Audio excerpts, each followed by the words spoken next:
write songs about this all the time, and I cry about it all the time, and it's been years. I lost my dad when I was 9, and my mom drank herself to death right after. And I think that's something where it's definitely hard knowing that, like, I don't have that support system in my life, but also, like, my kids are going to grow up without the grandparents, and I think that's always a difficult thing. What about you as your mom? Where you actually roll your eyes and go, oh my God, that was my mom? I always thought my mom, like, I always like held my mom to a perfect pedestal, and so when she ever messed up, I was like, you're my mom, you're supposed to be a perfect role model. And as I got older and after I lost her, I realized that my mom, for 10 years straight, my dad fought with cancer for 4 years, so she developed an alcohol addiction.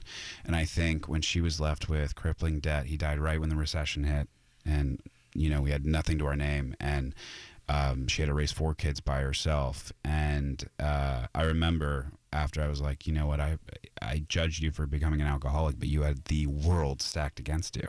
And so I think that was the biggest thing for me, is like, I realized that, like, she was human. It was her first time living, and I shouldn't have held her to that standard, and realized that she's a human too.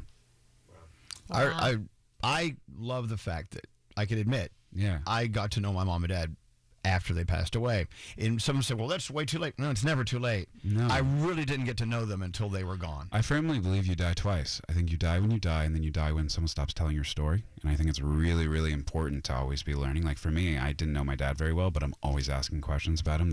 My family's always telling stories about him. And it's been really, really important to be able to tell my kids who their grandparents were when they come around.